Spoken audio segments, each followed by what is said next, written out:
بتبدأ قصتنا بزوجين عايشين في حالهم، الأستاذ شلبي والأخت صفاء. شلبي شغال في شركة بترول، عامل في شركة بترول، بيسافر في الشهر بيقعد 26 يوم وبينزل 4 أيام أجازة، وماشيين والدنيا تمام معاهم. عندهم بنت عندها 18 سنة اسمها رانيا. البنت طبعا ده في مركز بالقاس. في حاجة لحبايبنا عشان بس الناس اللي بتطلع تقول تشهير وحرام والستر والكلام ده كله، كل الأسماء مستعارة. حضراتكم لو دخلتوا على النت هتعرفوا الأسماء الحقيقية، لكن أنا عشان برضو نوع من الستر أنا بشرح القصة والهدف منها ليس إلا، أما الأسماء فهي أسماء مستعارة، وده على ذكر الأخبار أو القصص بتاعتنا كلها. طيب نرجع لصفاء وشلبي. صفاء وشلبي اللي متجوزين وعندهم رانيا اللي عندها 18 سنة، عايشين، والاخ شلبي بيسافر وبيقعد 26 يوم وبينزل 4 ايام، ولو احتاجوا فلوس ولا حاجه بيبعت لزوجته صفاء على فودافون كاش، والدنيا ماشيه معاهم تمام لحد ما ظهر الاخ مسعود. ده راجل شغال على توك توك، سواق توك توك، عنده توك توك كده بيطلع يسترزق عليه. المهم اتقدم للاخ شلبي وقال له انا عايز اتقدم لبنتك رانيا. المهم قعدوا قربوا المسافات مع بعض، وبالفعل تم كتب الكتاب وعل الجواب، وتم الزيجه ما بين رانيا بنت صفاء وشلبي على مسعود، وتمت الزيجه وانتقلت رانيا الى بيت الزوجيه اللي كان عندها 18 سنه، وعاشوا والدنيا تمام، وربنا اكرمهم بطفل صغير لسه مولود، والدنيا تمام والدنيا عايشه زي الفل. طب ايه القصه؟ القصه بدات ان كان قبل الجواز او قبل جواز رانيا بمسعود، كان شلبي لما زي ما قلت لكم صفاء بتحتاج فلوس كان بيبعتها له على فودافون كاش، وهو هناك لو احتاجوا حاجه او كده، او كان لو عنده ضغط شغل ولا حاجه وهيطبق شهرين او هيطبق فتره وهم محتاجين فلوس بيبعتهم لصفاء على فودافون كاش. بعد الزواج طبعا بقى عندهم راجل، هم ما كانش عندهم غير البنت اللي اسمها رانيا خالص، هي بنت واحده بس، وحيده يعني. بعد كده طبعا بقى عندهم راجل جوز بنتهم يعتبر ابنهم والدنيا تمام.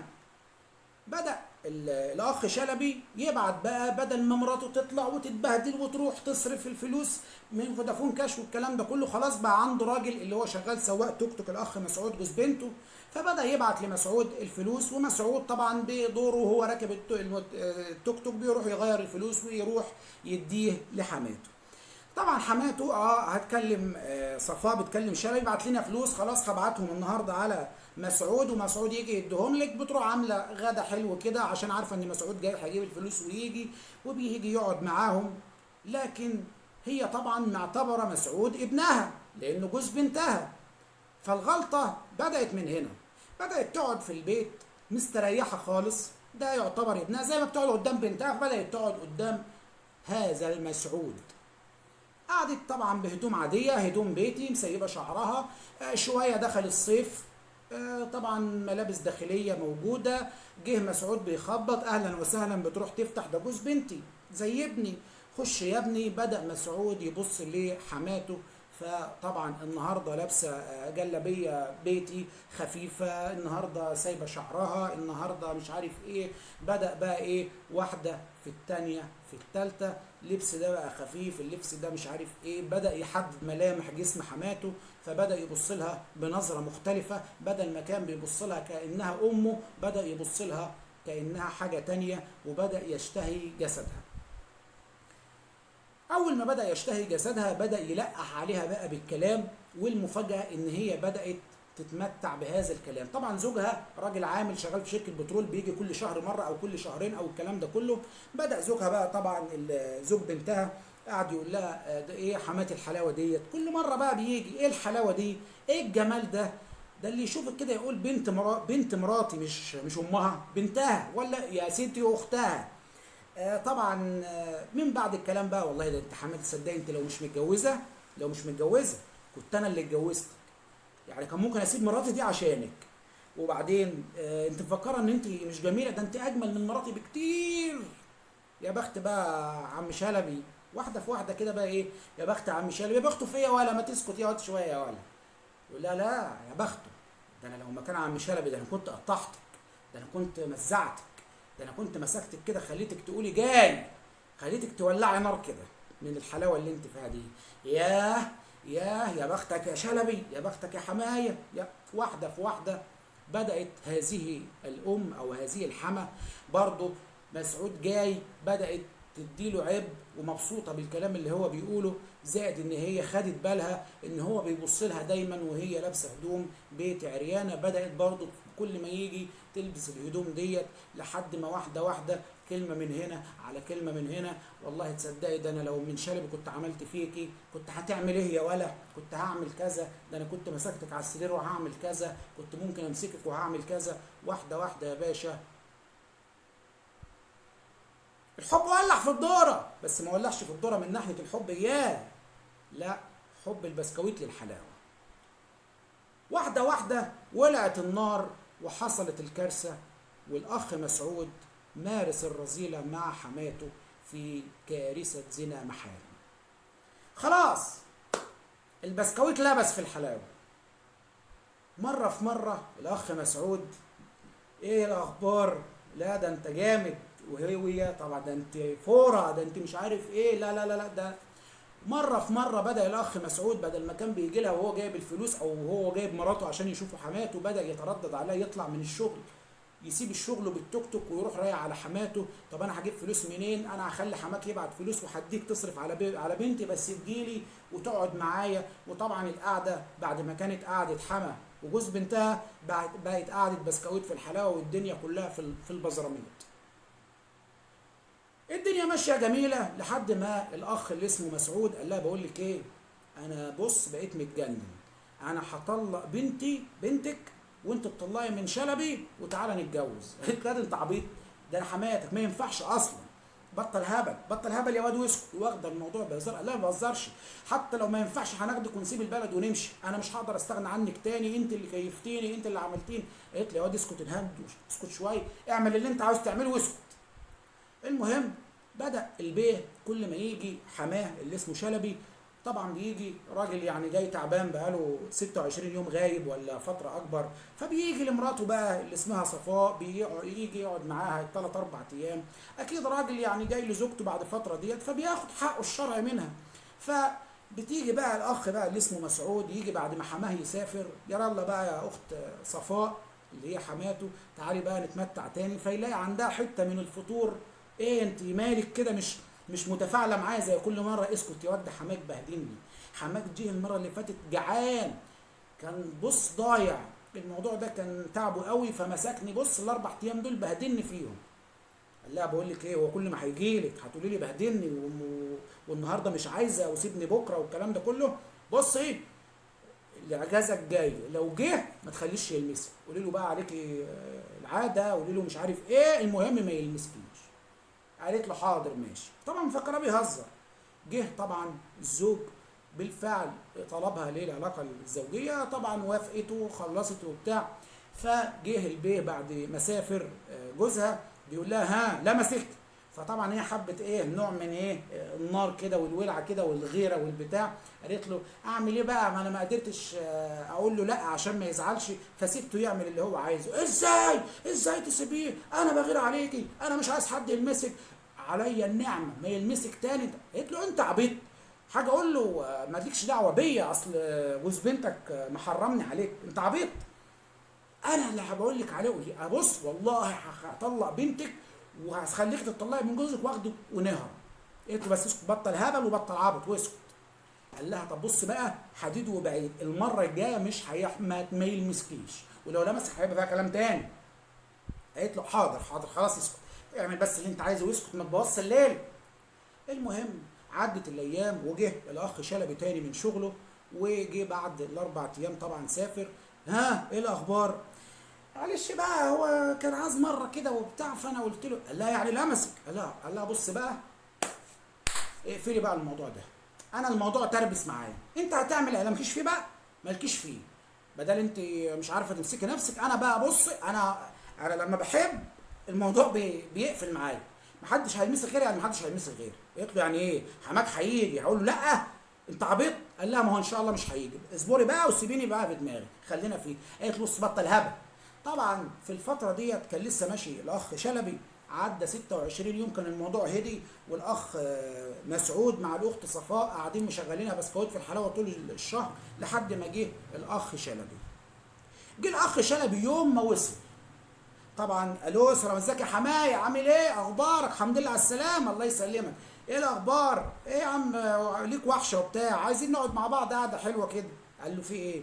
قال له طبعا كان مسعود عارف ان شلبي يعني بيدخن، فقال له ليها معاك قاعده كده، عايزه ايه، قعده انس كده وبتاع وفرفشه، يعني حرام تفوتك. قال له يا اخويا ايد على كتفك. قال له بقول لك ايه، روح غير كده والشطف وتعشى، وانا هعدي عليك بالتوك توك بعد العشاء نروح مشوار.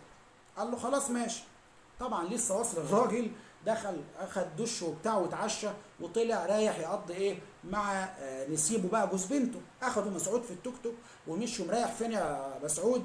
قال له بقول لك ايه، احنا رايحين في كافيتيريا كده في المنطقه الفلانيه، منطقه بعيده عنهم يعني شويه، هنقعد في ظهرها كده ومعانا سيجارتين كده هنظبط دماغنا بيهم، وانا جايب لك ازازه كذا ايه خمور يعني وبتاع، انا عارف انك جاي وجعان والدنيا مش جعان اكل، جعان حاجات تانية يعني، والدنيا تعبانه معاك، فانا هضرب لك بقى الجوانين دول والسيجارتين دول والكاسين دول، هتروح بقى تعمل احلى شغل. قال له يا اخويا ايد على كتفك. المهم الاخ خده وراح لمنطقه مهجوره ورا كافيتيريا بعيده كده عن المنطقه اللي هم عايشين فيها، وقعد اشرب يا حمايه، اشرب يا حمايه، اضرب، اعمل كذا، لحد ما لقى الاخ شلبي. مسعود بقى طبعا لقى شلبي بدأ يدروخ وغير متزن تماما كده، قال له اركب بقى يلا نروح.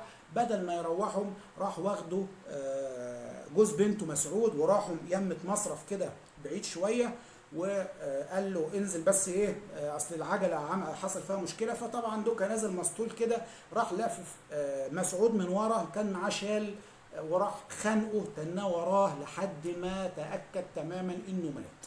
بعد ما تاكد انه مات راح مطلع التليفون من جيبه، شال الشريحه كسرها ورماها، وشال التليفون بتاعه طوحه في المصرف، وراح ماسكه شده ورماه في على جرف المصرف، وراح سايبه وراح طالع ماشي مروح. شكرا على كده، محدش لا شافه ولا حد شاف، الدنيا تمام.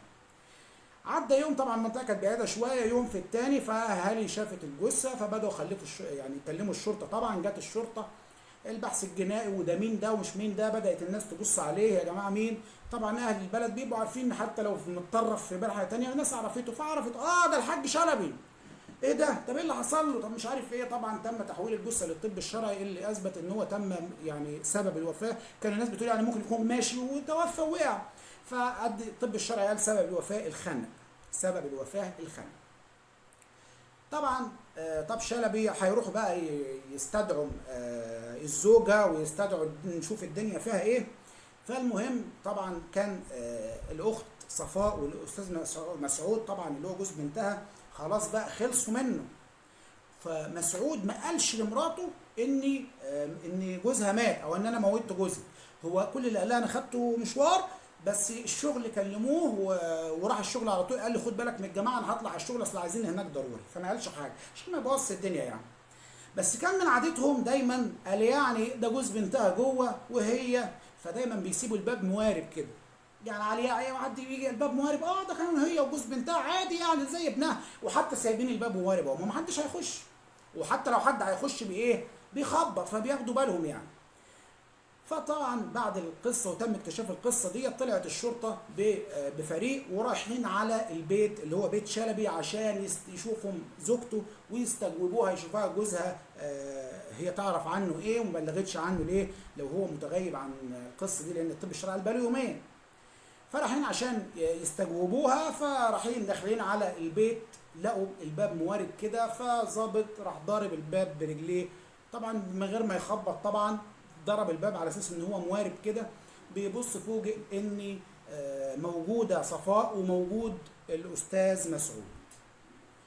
لكن الضابط لاحظ حاجه، خدها ملحوظه. ايه هي الملحوظه؟ ان لقى ان الحما قاعده بلبس يكاد يكون شفاف جدا، زائد ان الاخ مسعود لابس شورت ابيض وفانلة بيضاء. فطبعا دخل السلام عليكم. وعليكم السلام. هي بقى يا مسكتي، وراحت طالعه ايه جايبه لك يعني الروب تلبسه يعني. طب ما انت واقف، في راجل واقف اهو، طب انت كنت لابسه واقفه قدامه كده ليه وهو لابس شورت وفانلة؟ ده مين ده؟ مين حضرتك؟ قال ده انا مسعود جوز بنتها، هي حماتي يعني. فالحما قال ده بقى عادي يعني. فدي جت لبست الروب وجات في ايه، جوزك فين؟ ده سافر الشغل. لا ده جوزك متوفي بقاله يومين. طب ازاي؟ طب انت ما بلغتيش؟ انا كل اللي اعرفه ان هو راح الشغل وكده. فطبعا مين اللي قال لك ان هو راح الشغل؟ قالت ده مسعود هو اللي قال لي ان هو راح الشغل. مين اللي قال لك يا عم مسعود ان هو راح الشغل؟ قال لك ايه؟ ده هو كان قال لي تعالى نروح على الكافيتيريا واحنا ماشيين جاله تليفون ومش طافين التليفون بتاعه، مفيش التليفون بتاعه، مش لاقيين التليفون بتاعه. المهم خلاص ماشي، وجم ماشيين هنستدعوكم لما للنيابه لتحقيقات النيابه لما تيجي. لكن الضابط لاحظ، خد الملاحظه دي في دماغه. حاجه غريبه، هو في حما بتقعد يعني لما شافتنا غطت نفسها بالروب، طب تقعد قدام جوز بنتها اللي هم ما فيش غيرهم في البيت بالطريقه دي، وجوز بنتها واقف بشورت ابيض وفانلة بيضه؟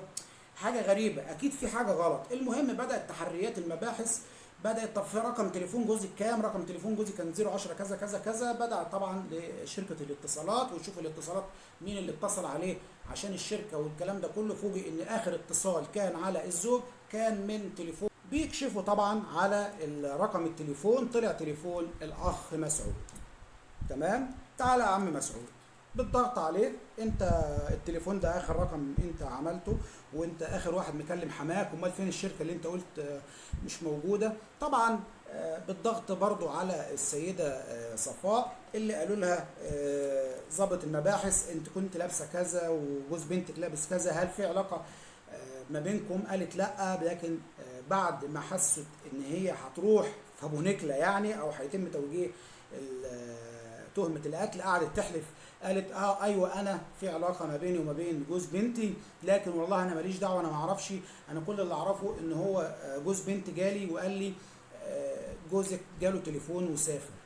طب ايه مدى العلاقه اللي بينك وما بين جوز بنتك؟ التحريات بتقول ان في علاقه ما بينكم، وفي شهود بتقول ان انتم طبعا كنتوا في اوضاع طبعا ملابس وغير مظبوطه يعني، ومفروض ان الكلام ده ما يكونش موجود والكلام ده كله. قعدت حكت كل حاجه وقالت ان العلاقه اللي ما بينه تعادت الى ان هم بداوا يمارسوا، اذا كان لحد ما وصل ان هو كان بيغير على الام، بيغير على اللي هي الحاجه صفاء من جوزها اللي هو شلبي. لكن ما تعرفش بالفعل ان هو اتقتل ازاي او هو اتقتل ولا لا، او ما تعرفش اي قصه. بالضغط على اخ مسعود بقى، اللي طبعا بعد الضغط عليه وكشف اعترافات السيده صفاء ان في علاقه ما بينهم وان انت كنت بتغير عليها من الهوى والكلام ده كله، اعترف الاخ مسعود وقال ايوه انا اللي قتلته، وانا اللي جبت له سيجارتين وجبت شويه حاجات ميه يعني يشربوها وكده عشان يدوخ، وانا موتته عشان انا بحبها وبغير عليها، وما عنديش اي استعداد ان اي حد يلمسها حتى لو كان جوزها. انا كنت هطلق مراتي وكنت هخليها تتطلق من جوزها ونروح نهرب. قال له يا ابني ما هو حرام شرعا. قال له ما فيش حرام ولا حلال، اذا كان اللي كانوا بيعملوه حرام كنت هاخدها ونهرب ونعيش مع بعض، لان انا ما حبيتها وما اقدرش استغنى عنها. طبعا تم تحويل الامر للمحكمه النيابه المحكمه الجنائيه، محكمه الجنايات اللي اصدرت حكمها طبعا بعد التحريات الكامله بالحكم على الاخ مسعود بالاعدام. بالاعدام. اما الزوجه وده اللي انا هكلمكم فيه اللي هي حماته، اللي حكمت المحكمه عليها بالبراءه، برأتها من تهمه قتل جوزها. لكن عايزه اقول لحضراتكم بقى، هل انتوا شايفين ان تهمه البراءه ديت فعلا كانت تستحق البراءه ولا كانت تتقتل زي الاخ مسعود؟ هسيب طبعا رايكم في الكومنتات. لكن يا جماعه ارجعوا لربنا. طبعا ادي الاخ مسعود اعدام وساب مراته اللي اسمها رانيا اللي عندهم طفل لسه يا دوبك طالع للدنيا. حب ايه ونيله ايه وعيش ايه؟ انا مش عارف الدنيا دي ايه، هو فاضل ايه يا جماعه في الدنيا؟ حسبي الله ونعم الوكيل. هستنى رايكم في الكومنتات. هل الام اللي هي السيده صفاء كان لازم تتعاقب هي كمان ولا حكم المحكمه ده؟ طبعا الحكم عنوان الحقيقه ولا تعليق على احكام القضاء، ولكن في خد وهات ما بيننا وبين بعضنا. ايه رايكم في حكم، انا اقصد الحكم على صفاء بالبراءه في هذه الواقعه؟ دي كان طبيعي ولا كنتوا شايفين انه من الافضل كان يمكن يكون في حكم تاني؟ استنى رايكم في الكومنتات. دي كانت قصتنا النهارده.